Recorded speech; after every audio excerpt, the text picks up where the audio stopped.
poquito más allá, no caer en un mero acomodarnos a lo que ya tenemos, a lo que ya hemos hecho, ¿no? Sino buscar de trascender un poquito más allá, hacer que el otro pueda salir más que nosotros, ¿no? En ese sentido, como se dice, la frase que Cristo dice, ¿no? No he venido a servirme de la gente, sino a servir a aquellos. Y el que quiera ser el primero, que sea el último. Y el que quiera ser grande, que se haga el esclavo. Eso sería, Padre. Bien, Oscar, muchas gracias. Efectivamente, el tema de la opción por los pobres no es nuevo, ojo, ¿ya? Es de Jesucristo, el Antiguo Testamento, los santos padres, etcétera.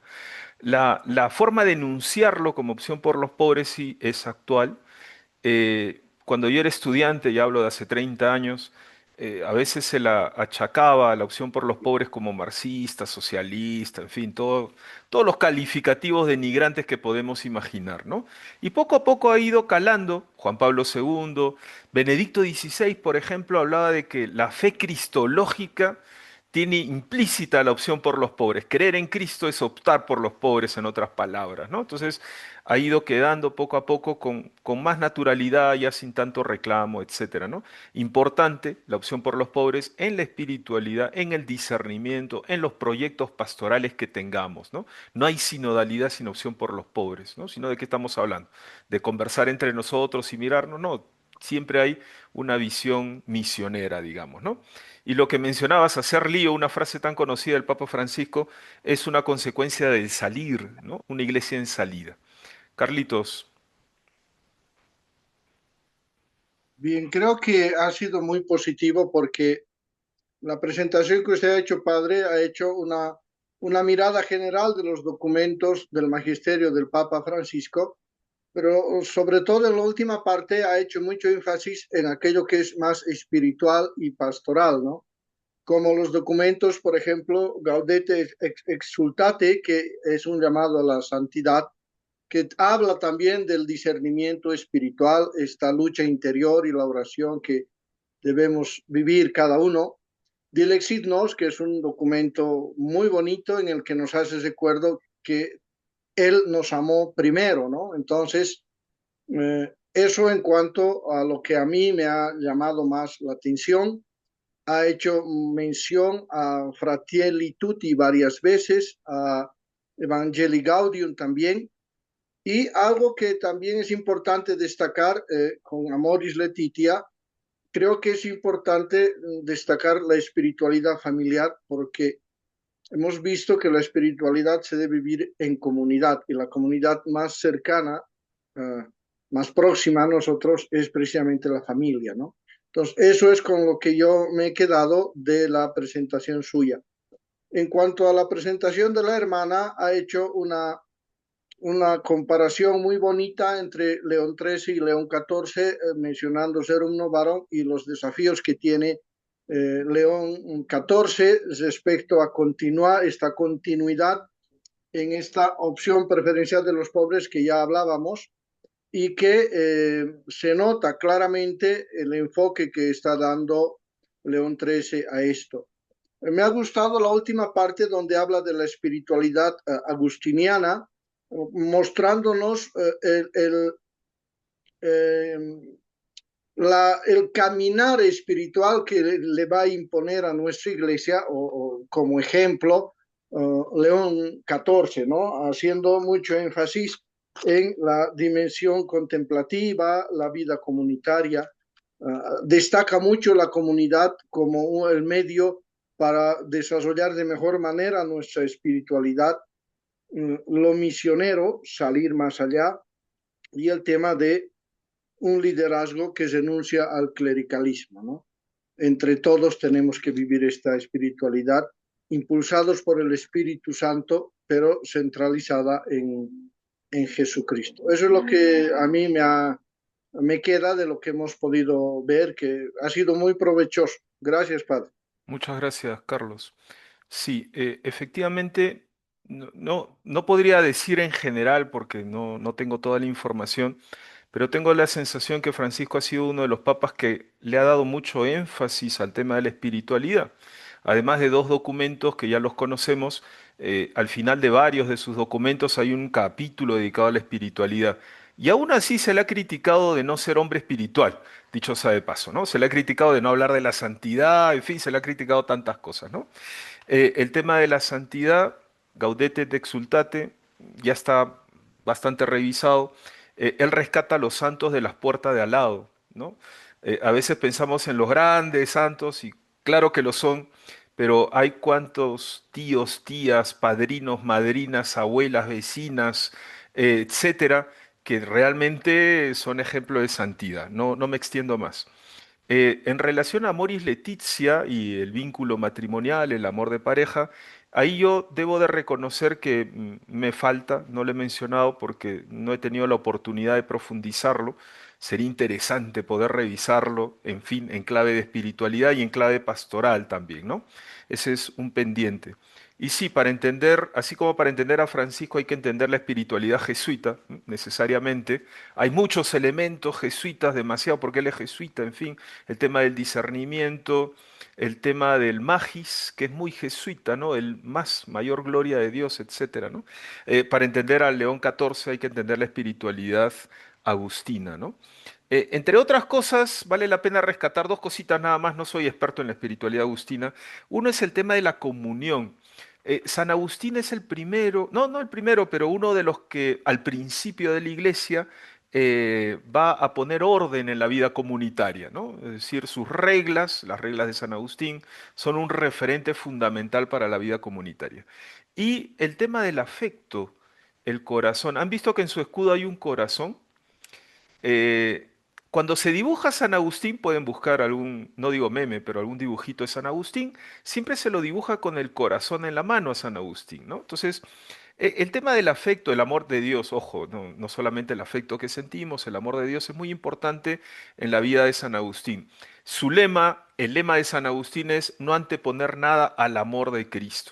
Y si se han fijado, cuando el Papa León XIV salió al balcón, casi se le salen las lágrimas. Estaba emocionadísimo, ¿no? Y el camarógrafo lo pesca así en primer plano, además, ¿no? Entonces, el tema del amor, el tema de la caridad, el tema del afecto es muy importante seguramente en este pontificado de León XIV, ¿no? Nancy, Muchas gracias, padre. Sí, yo creo que de manera genérica de lo que nos ha hablado en la resonancia de mis compañeros, puedo resaltar del pontificado de Papa Francisco el tema del rechazo a la autorreferencialidad, ¿no? Que era un énfasis que se hacía, y en la lógica de construir esta espiritualidad a través de las comunidades, de vivir, de encarnar el evangelio viviendo, viendo la necesidad del otro, de los hermanos en general. Por ello hablaba de que esta espiritualidad hay que entenderla desde nuestros tiempos actuales, encarnada en ese amor, ¿no? En ese amor que ya será señalado.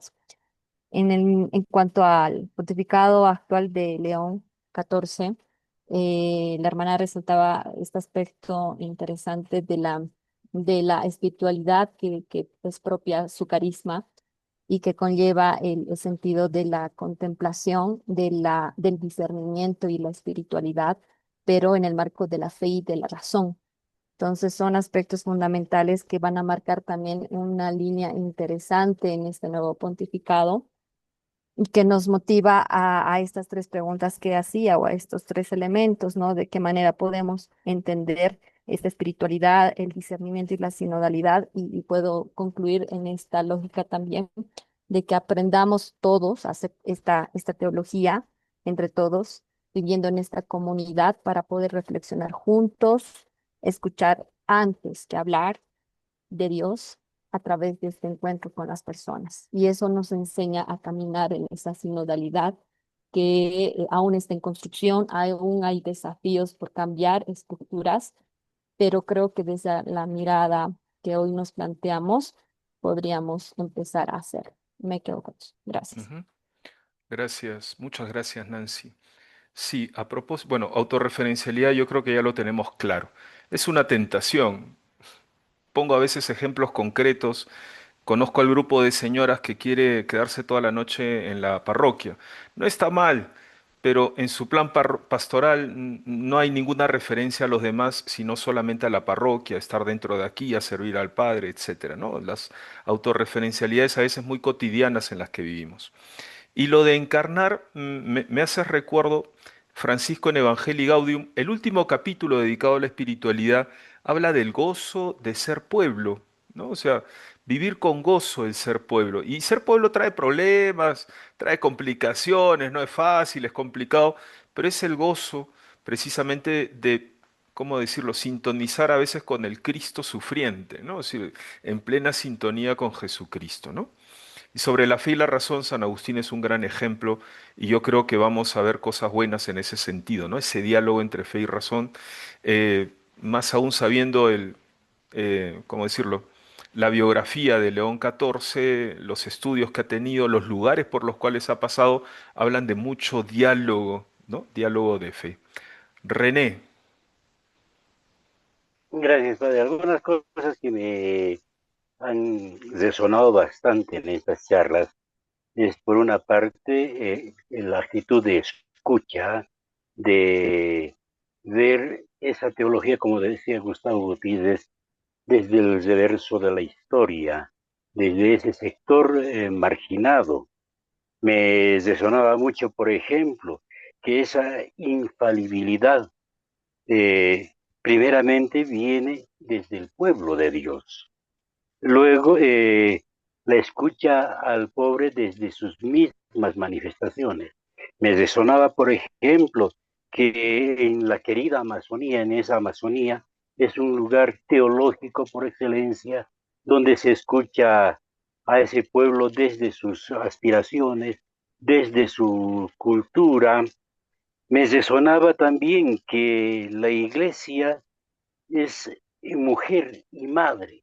Me venía a la mente esa expresión, ese ensayo que escribió Leonardo Boff, hablando del rostro materno de Dios.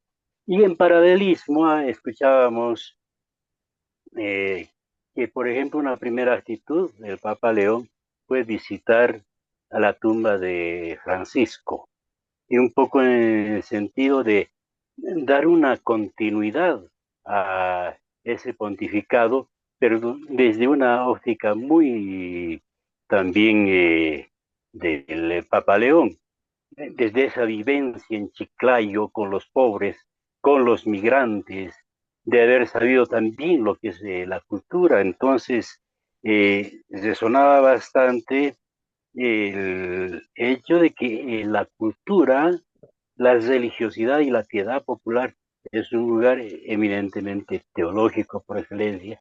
Ahí es donde Dios está manifestando desde la sencillez de ese pueblo, desde ese sencillo orar, desde ese sencillo dialogar con Dios, con los santos.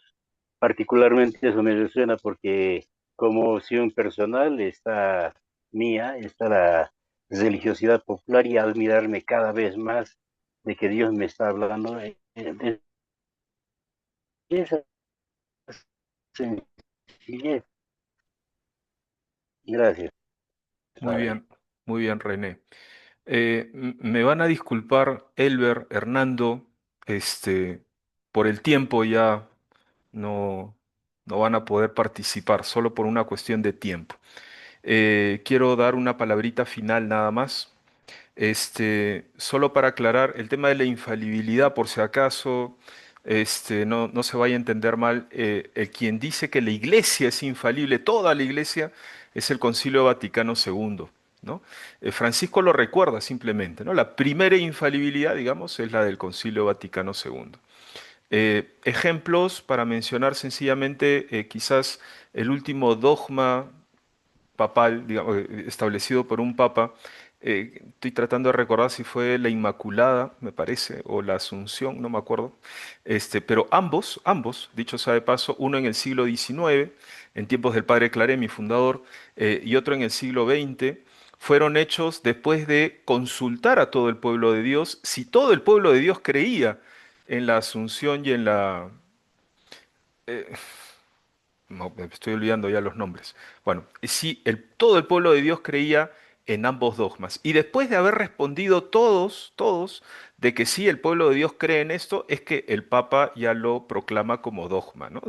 Incluso el procedimiento. Y no es de ahora, no es que alguien se lo haya inventado, estoy hablando del siglo XIX y de antes inclusive, ¿no? Eso para aclarar. Una anotación final, este, tengo ya una vez más en borrador la segunda versión del plan de trabajo para este semestre. Me lo están revisando como corresponde, digamos, pero me adelanto un poquito. La primera unidad será esta semana y la siguiente, ¿ok? Esta semana y la siguiente. Para evaluar este tema de espiritualidad, esta semana y la siguiente vamos a hablar de espiritualidad, como ya lo estamos haciendo. Para evaluar habrán dos trabajos, ¿ya? Uno se los explicaré este viernes, un trabajo sencillo. Yo creo que ambos trabajos son sencillos, no hay por qué estresarse demasiado. Y el otro trabajo se los dejaré para el próximo fin de semana de la próxima semana, ¿no? Un trabajo para este fin de semana y otro trabajito para el próximo fin de semana. Eso para ir un poco entendiendo. No sé, en cuanto lo tenga aprobado, se los dejo en la plataforma, lo revisamos aquí brevemente para tener, digamos, el tema sobre todo de evaluación, que no lo hemos revisado, para tener el tema de evaluación bien clarito y sin ninguna duda, pero necesito antes la aprobación. ¿Ok? Muy bien, si alguno desea quedarse para alguna consulta posterior, alguna aclaración posterior, lo puede hacer. Con el resto nos estaremos viendo el día de mañana. Muy buenas noches a todos, que descansen. Gracias, buenas noches. Buenas Muy noches. bien, Buenas Gracias. noches, muy buenas gracias. Buenas noches, noches a Buenas noches. todos. muy buenas noches, Buenas noches, padre. Buenas noches, buenas compañeros. noches. Noches.